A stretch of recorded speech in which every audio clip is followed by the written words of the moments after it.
Hello everyone, this is Void Spirit. I'm here to bring you guys amazing fanfiction that you will surely enjoy. But before we start, please subscribe and like the video for more amazing content. Disclaimer: in the first chapter, Arc I, Orca's Great Labyrinth, Part 03. Oh, munch. Munch. Man, even rabbit meat tastes like shit. A few days had passed after the transformation. After they settled down, Hajime immediately went to work. Since Kaori and Shizuku had recklessly eaten wolf's meat, and by sequence turned into a demonized human, one of Hajime's problem, namely procuring normal food for them, had disappeared. He then worked on their weapon. For his weapon, Hajime created a twisted demonic gunblade, an unholy mix between a revolver and a bladed weapon. First, he created the revolver. It had taken a great deal of trial and error to get things the way he wanted them, but he was still overjoyed. He finally had a combat use for the transmutation that had saved his life so many times before. He began zealously working on his project, so focused on his transmuting that he wouldn't have eaten or slept for days if it wasn't for Kaori's insistence. After Kaori transformed, she had the physical strength that could lock his body with a pro wrestling move she had learned from somewhere. Of course, his physical strength was a bit above her, but whenever Hajime was forced to take a break or eat by Kaori, he yielded easily. He didn't want to accidentally harm her, even though she could heal herself easily. The other reason was Kaori's new matured figure that was pressed on him when she did that. Suffice to say, not all part of him had been shattered by the abyss. He was still a full-blooded youth and a virgin. Furthermore, he could see that his absurd stats growth and his physical body weren't the only change in him. He found it was very hard to hold back a certain urge when Kaori assaulted him with her newfound clingy habit. Another event happened after the transformation. It was Kaori's confession, and he would be lying if it wasn't bothering him. Kaori had confessed to him and said she realized her goodwill for him as love when she saw him fell down the abyss. She told him why she loved him and it rendered him speechless. Her confession troubled Hajime because it was his experience, and Kaori was a beautiful girl. He decided to give the proper answer for Kaori's confession after they left the abyss and told Kaori his decision. The girl agreed, but it didn't stop her attempt at seducing him. If it wasn't for his newfound ironclad nerves, he would have pushed Kaori down some times ago. Besides Kaori, Hajime also caught Shizuku's goodwill for him. Living in the brutal and savage environment of Abyss had made him observant, and his newfound sharp observational skill had caught the jealous look Shizuku directed to Kaori when she openly started skinship with him. Hajime guessed that Shizuku held back her feeling because of her reservation towards her best friend. Shizuku's thoughtfulness was something he admired deeply. As the matter of fact, he felt attracted to Shizuku too. Hajime also realized Shizuku's newfound inferiority complex because her disabled state, and Hajime swore in his heart that he would find a way to let Shizuku regain her missing limbs. Let's return back to the topic about their new weapons. After thousands of failed attempts, Hajime finally completed it. A modern weapon that boasted immense strength and fired projectiles that traveled faster than the speed of sound. The weapon was about 35 centimeters long, made of the hardest and densest material he could find, Tor stone, and it boasted 6 chambers. The barrel was rectangular. The bullets were made from the same super hard Tor stone, and each shot was packed with powdered blastric.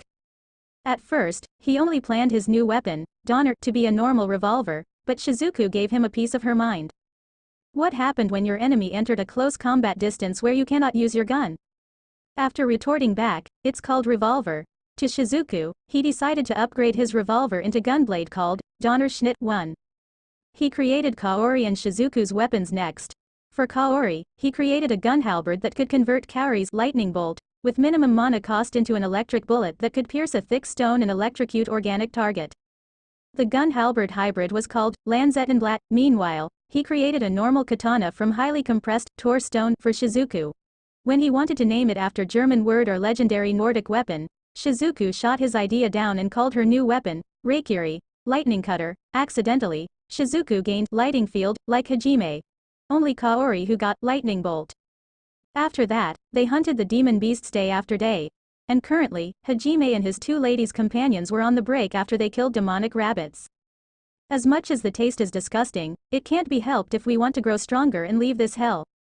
Shizuku chimed in after she finished her portion. Earlier, she was freaked out when she saw how savage Hajime and Kaori when they faced the demonic rabbits. She didn't know why her best friend and love interest have grudges with an overpowered bunny and decided to leave the topic untouched. By a rabbit's meat, of course, it meant the Kickmaster rabbit meat, that the species was the same one with the rabbit that was killed by the clawbear that had eaten Hajime's arm. Hajime and Kaori had hoped the rabbit's meat might taste a bit better, but it was every bit as disgusting as the twin-tailed wolves they'd eaten so far. It was still monster meat, after all. Despite its disgusting taste, they still ate it with gusto.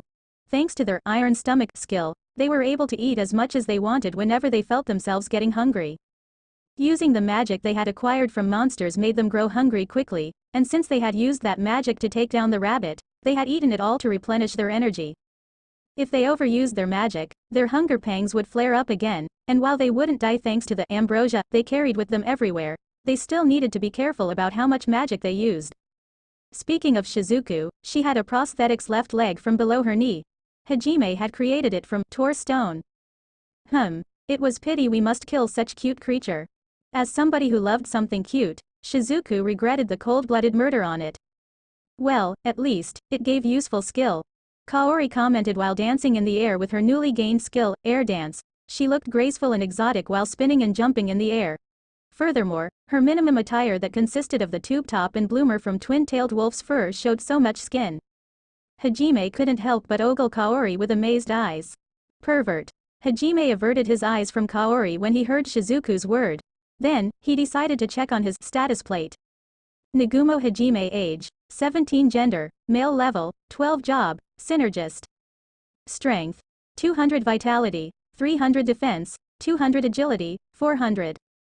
Magic, 350 magic defense, 350 skills, transmute plus or appraisal, plus precision transmutation, plus or perception, mana manipulation, iron stomach, lightning field, air dance, plus aerodynamic, plus supersonic step, language comprehension. Well, it seems that our stats are growing up sharply when we only eat new monster. Hajime agreed with Shizuku's words. Although they had eaten mainly the twin-tailed wolves in past days, their stats didn't rise up sharply like after eating the Kickmaster rabbits. What about yours? Hajime stared at Shizuku's status plate with interest. Yegashi Shizuku age, 17 gender, female level, 21. Job. Swordswoman strength, 175 vitality, 250 defense, 190. Agility. 750 magic, 400 magic defense, 400 skills, swordsmanship, plus thunderflower, prediction, sign perception, stealth, mana manipulation, iron stomach, lightning field, air dance, plus aerodynamic, plus lightspeed step, language comprehension. Unlike Hajime and Kaori who only got aerodynamic and supersonic step, as the sub-skill of air dance, Shizuku gained lightspeed step, and her ground shrinker had disappeared. It seems that her ground shrinker was incorporated into supersonic step and transformed into lightspeed step for her sub-skill, thunderflower. It appeared after Shizuku gained her lightning field. Isn't your agility as broken, Shizuku? Hajime smiled bitterly when he saw Shizuku's agility stat. Well, I'm a glass cannon type of fighter who use sure kill attack and hit and run tactic. It's important for me to have high agility. Besides, Kaori has off-chart magic and magic defense stats. Like what Shizuku had stated, Kaori had off-chart magic and magic defense stats. They were on par with Shizuku's agility. If Shizuku is a glass cannon type fighter who used the hit and run tactic, Kaori was a magic specialist in the group. Meanwhile, Hajime was the all-rounder and his level was still lower than the girls. Let's accompany Kaori training our new skill, shall we? Asked Hajime. We shall, was Shizuku's immediate answer. Oh, damn it, why can't I find it? Hajime shouted in frustration after another dead end. It had been several days since the Kickmaster rabbit species had become extinct. In between of those days, Hajime had got his revenge on the clawbear, the accursed demonic beast that ate his arm, alone, too. When he returned back to his hideout with the corpse of the clawbear, his female companions chewed him out brutally because of his recklessness. Then, they ate the bear's meat and gained skill from it. Everyone gained Gale Claw. On the other hand, the bear's fur was sewed into a vest and mini skirts by Shizuku. After that, they tried to find a way to leave this floor. They searched every nook and cranny to find stairs leading up, but to no avail. At this point, they had mapped over 80% of the floor. After killing the clawbear, Hajime and his companion's stats had made another huge jump, so there was no longer anything on the floor that posed even a mild threat to them. As such, even though the floor was vast, their search progressed rapidly, and without incident. Despite that, they were unable to find any stairs no matter how hard they looked. Actually, that wasn't strictly true. While they had been unable to find any staircases leading up, he had already discovered the staircase leading down 2 days ago. As the labyrinth was strictly divided into floors, it stood to reason that there had to be a staircase leading up as well, but no matter how he searched, they couldn't find it. Hajime had already tried transmuting his own staircase up to the floor above, ignoring the rules of the dungeon. The only thing he had discovered as a result was that past a certain point, whether he tried to climb up or down, the walls around him simply stopped responding to his transmute skill. He could transmute as much as he liked within the confines of the floor, but the layers that separated the floors seemed to have some kind of magical protection cast on them. The Great Orcus Labyrinth had been created during the Age of the Gods, so it wasn't that odd for it to have some mysteries still. Which was why Hajime and his companions had spent their time searching for the actual staircase, but they were soon coming to realize that they would need to make a choice about what to do if they couldn't find it. That choice was whether or not to delve deeper instead. Calm down, Hajime. Kaori put her hand on Hajime's shoulder, trying to comfort him. Another dead end. At this point, we've investigated all the pathways. What on earth is going on here? Shizuku sighed tiredly, forced to accept that they weren't going to find a staircase leading up. After some discussions that ended up in resignation, they began heading back to the room where they'd found the staircase leading down. The staircase they had discovered 2 days ago was very roughly carved. It was closer to a bumpy slope than an actual staircase. Moreover, there was no green glowstone lighting the way, and the descent was steeped in darkness, giving off an ominous atmosphere. The darkness and shape of it made the entrance resemble the gaping jaws of some humongous beast. It felt as if once they entered, they would never be able to come back out. What do you think? Hajime stared at his 2 companions, waiting for their answer. I'm going to wherever Hajime goes, Kaori replied firmly. The way she was fusing over him was bordering to the level of obsession. It was unhealthy and troubling Hajime and Shizuku. As the matter of fact, she would eat a new demonic beast first to check up if it was going to harm him. Hajime and Shizuku had talked about it to Kaori, but the healer of the group was stubbornly keeping her stance. Same here. Shizuku gave Hajime a resolute nod. Hajime exhaled deeply, then smiled fearlessly to the stair to the lower level. Ha! Bring it on. I'll devour anything you throw at me. And without any further hesitation, he stepped foot into the darkness. Kaori and Shizuku exchanged silent gazes and nodded firmly. Kaori then walked in front of Hajime while Shizuku kept the rear. Once they started down the staircase, the darkness enveloped them fully. While it generally made sense for an underground labyrinth to be dark, every floor they had passed so far had been lit with glowstone. Even if it hadn't been bright, it had never been so fully dark that they couldn't even see their hand in front of their face. Which such darkness, they had walked closely until their shoulder touching each other's shoulder. However, there was no glowstone lining the staircase. Hajime stopped for a while, hoping his eyes might adjust, but no matter how long he waited, all that his eyes took in was black. Because he suddenly stopped, the girls were tripped and fell down the floor, dragging him in their fall. They became entangled with each other. Because of darkness, they couldn't see their position and made a ruckus. This hand. On, Hajime, where are you touching? Shizuku? So, this is your breast, huh? They're so firm even though they are big. Take off your hand from my breast, and stop groping it, pervert. Ah, sorry, but, whose hand is on my crotch? Fiehe, little Hajime is big. Kaori, get your hand off my dick. Lemme get some more. Hajime, where's your hand moving to? Stop, don't get lower. Sorry, Shizuku, I can't see. Hajime, you need my butts too hard. Forgive me, Kaori, it's accident. And, take off your hand from my dick, damn it. This isn't time for it. Are we going to do it later? Keep your mind out of the gutter, woman. You two, get a room, damn it. And Kaori, take off your hand from my breast. How did you know it was me, Shizuku-chan? You have a smaller hand than Hajime's, that's it. Something like that happened in the darkness. After some scuffle and more accidents, they finally untangled themselves. Hajime dug around in his makeshift rucksack, created from the leftover bare leather and transmuted wire, and pulled out a green glowstone to light his surroundings. Carrying a light source in the darkness was tantamount to suicide, but Hajime reasoned that he had no other means of moving forward. With the help of the dim light, Hajime saw the red faces of Kaori and Shizuku. It was easy to see that Shizuku was embarrassed and mortified, but in Kaori's case, it was different. Her glazed look showed she was likely aroused.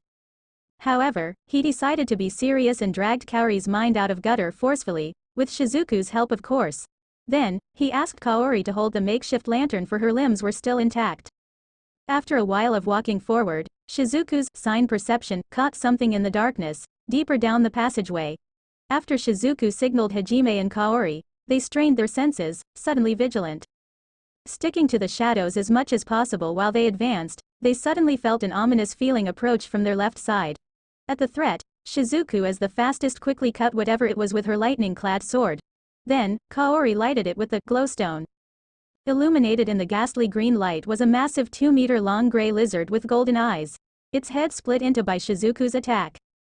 What kind of monster is this? Kaori showed a confused expression. Who knows? Hajime shrugged his shoulders and began dismantling the lizard. Are we going to eat it? Shizuku looked apprehensive. She was very girlish inside. It was normal to be apprehensive about the idea of eating a lizard. Well, whatever skill we gained from eating this thing will help us later. At Hajime's irrefutable argument, Shizuku resigned to her fate. They ate the meat hurriedly, then checked their status plate. Hajime informed the two others first. I got petrification resistance, night vision, and sense presence. Me too.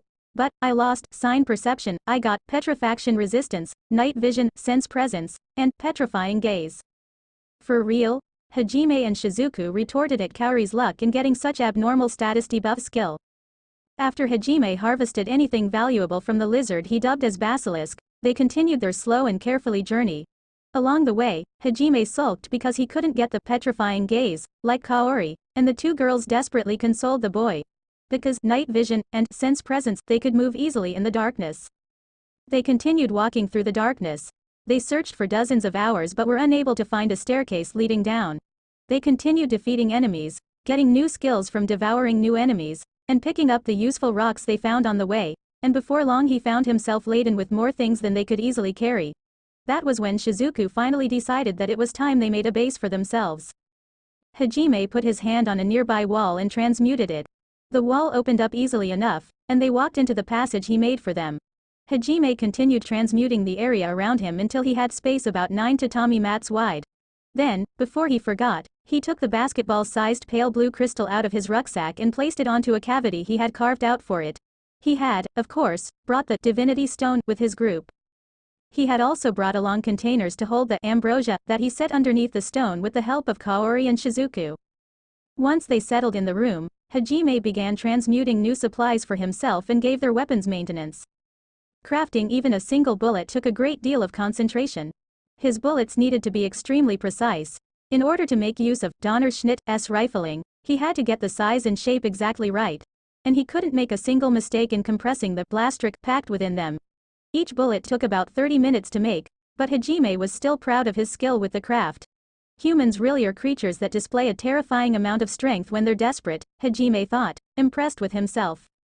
Besides, though it took time, his bullets were powerful enough that he had no reason to complain, and each one he made trained his transmuting ability to new heights, so it really wasn't a waste. Thanks to his training, he was now able to purify any mineral or ore of impurities, and he could even decompose an alloy into its composite parts. He also had the power to fuse ore together to create new alloys. Hajime's current transmutation skill was on par with the kingdom's best blacksmith. He silently continued his work while Kaori and Shizuku watched his activity closely. Deep in his own thing, Hajime basically ignored the fascinated looks from the girls. The girls had made a habit of watching Hajime engrossing himself in his task. In their mind, that Hajime looked so much reliable, and it eased their tension. While Hajime did his job, he silently contemplated their progress. They had only descended a single level from their starting point, and Hajime had no way of knowing how much further this abyss continued. He planned on returning to his search the moment he finished transmuting. If he wanted to get home, he couldn't afford to waste time lounging around. A sentiment Kaori and Shizuku shared with him. Once they resumed their search, Hajime and company stopped only when Hajime needed to return to base and replenish his supplies. He had no way of knowing how long his search would take if he let himself rest while searching. The girls didn't seem to mind, but Hajime was troubled because he was the reason why they stopped their search many times. Thanks to their night vision, they no longer had any problem seeing in the dark, and sense presence let them know when there were any monsters within a 10-meter radius. Their scouting of the floor progressed swiftly and their unity became more solid the longer they experienced this hardship together. So far, Shizuku had joined Kaori in forcing Hajime to rest, or to put it bluntly, cuddling with him. Finally, they discovered the stairs leading down to the next floor. They stepped forward without hesitation. The ground of the floor below was sticky, like tar. In fact, the entire floor resembled a huge swamp. Their legs easily got stuck in the ground, and Hajime and his ladies had a hard time moving. Hajime frowned as he saw how difficult it was to move, then proceeded to climb up a protruding boulder. Kaori and Shizuku followed his example wordlessly. From there they used aerodynamic to advance through the sky. As they continued moving forward, Hajime constantly used ore perception to look for new minerals. Among the ones he discovered on this floor, one was of particular note. Flamrock. A glossy black mineral. When heated, it melts into tar. It melts at 50 degrees Celsius and catches fire at 100 degrees Celsius. When it burns, it can reach temperatures of up to 3000 degrees Celsius. The length it burns depends on the quantity of tar. Seriously? Hajime grimaced and raised one of his legs. As he did so, the tar he had stepped in numerous times since setting foot on this floor squelched loudly as it dripped off his shoe. What's wrong, Hajime? Kaori gave him a worried gaze when she saw his expression. This tar is actually a liquefied mineral called flamrock, and when it burns, it can reach 3000 degrees Celsius. So, no attack that can cause a flame. It means we can use lightning or gun mode of Kaori's and mine weapons. He doubted it would ignite that easily since 100 degrees wasn't so easily reached, but on the off chance it did, it would set off a chain reaction that would literally have this floor engulfed in fires hotter than hell. Even the ambrosia wouldn't be able to save them from that. Listening to Hajime's explanation, the girls became alarmed. They nodded wordlessly and watched the tar warily. A moment later, Shizuku stared at Hajime with a smug expression. What? If I didn't tell you to add blade on your gun, you'll be powerless, right? Although Hajime was annoyed by Shizuku who poked fun at him, he was truly grateful for the swordswoman's suggestion. Don't worry, Hajime. I'll protect you even if I must sacrifice my life. Kaori declared resolutely. She had a fearless smile on her face, and her grip on the pole of Lanzettenblatt, or as Kaori affectionately called it, Lan-chan, tightened, showing her tension. That will be troubling. Hajime had a troubled expression as he scratched his cheek. He turned his eyes to Shizuku, seeking help. Knowing what she should do, Shizuku sighed with fed-up expression. Listen, Kaori.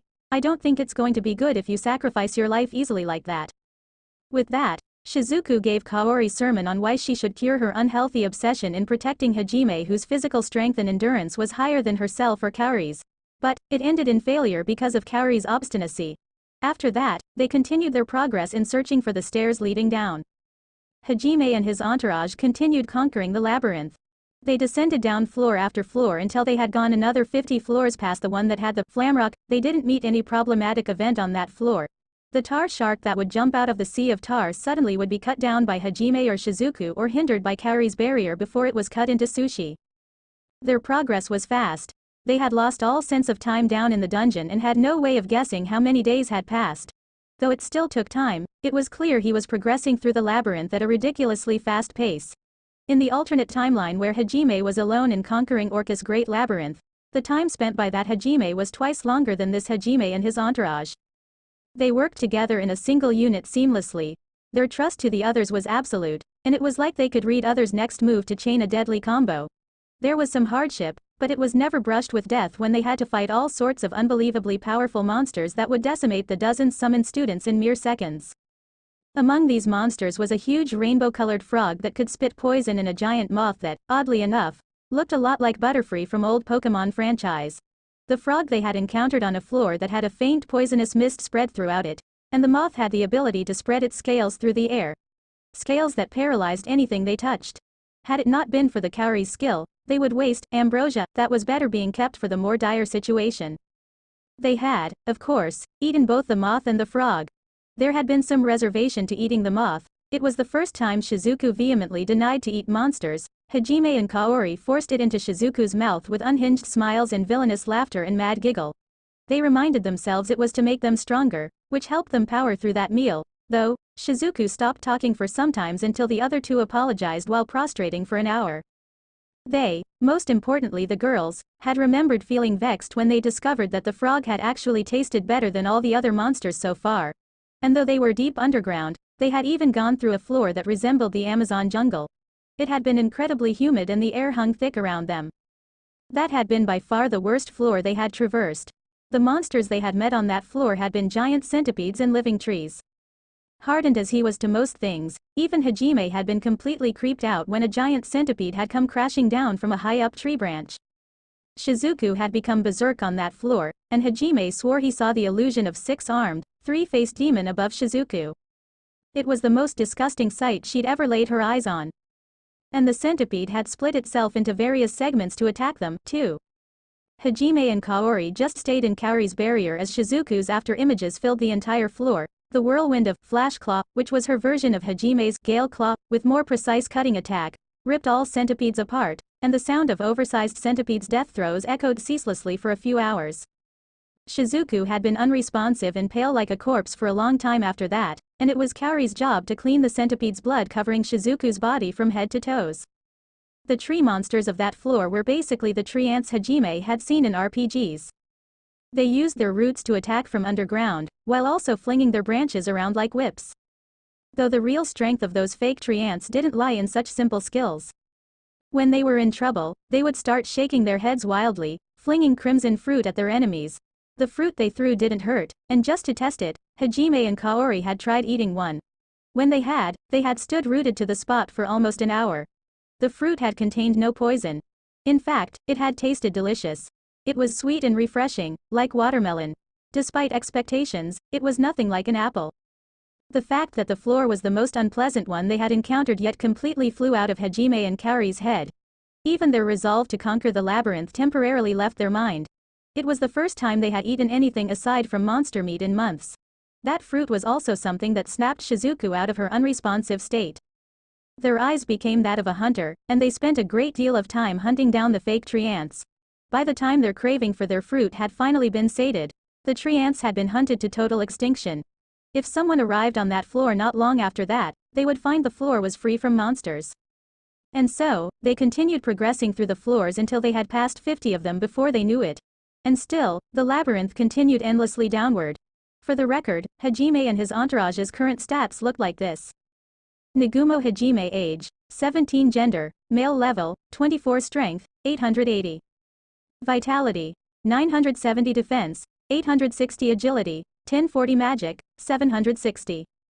Magic defense, 760 skills, transmute, plus or appraisal. Plus precision transmutation, plus or perception, plus or desynthesis, plus or synthesis, plus duplicate transmutation, mana manipulation, iron stomach, lightning field, underwater breathe, air dance, plus aerodynamic, plus supersonic step, plus steel legs, underwater breathe, gale claw, night vision, farsight, sense presence, detect magic, hide presence, poison resistance, paralysis resistance, petrification resistance, language comprehension. Shirasaki Kaori age, 17 gender, female level, 32. Strength, 580 vitality, 770 defense, 560 agility, 630. Magic, 1420 magic defense, 1420 skills, healing magic.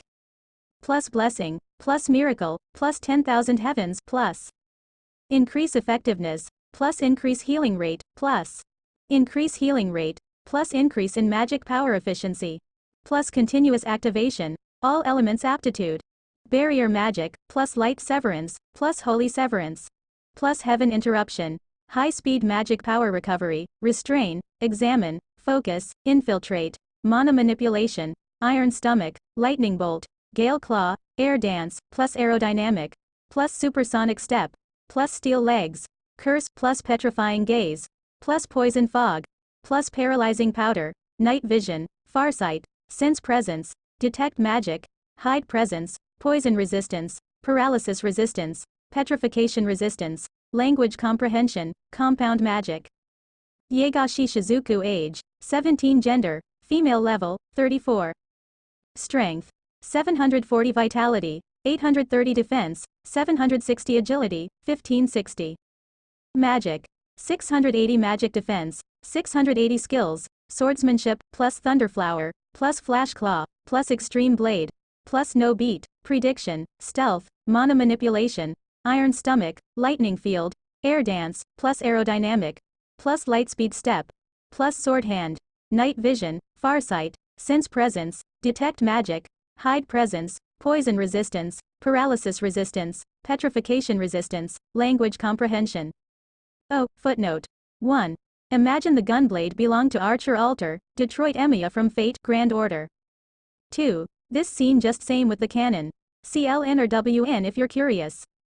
Third chapter guys, I humbly present it for you. I hope you enjoy it. I have read the new chapter of Arifureta after 3 and the second epilogue of Kosuke's second arc. Suffice to say, I laughed like madman. I'm currently very motivated to write this fanfic. I want to add him as Hajime's right hand soon. Next time will be the appearance of a new member of our Demon King's entourage. Don't forget to give me your review please. Some skills are original, non-canon. Below here are their short explanations, and if you can find it, you can check the lane, WN or wiki about the skill. Hajime's original skill, Underwater Breathe, grants small holes acting like fish's gills to breathe underwater. Shizuku's original skill, Extreme Blade, mixing swordsmanship Flash Claw and Lightspeed Step to create fast endless sword attack. Sword Hand. Same with Hajime's Steel Leg, but it's using a hand in a chopping stance instead. Kaori's original skill, Miracle, mid-level healing magic Holy Severance, mid-level barrier magic Curse, magic that grants abnormal status effect on the target lightning bolt, shooting lightning to the target, a long-range counterpart of lightning field.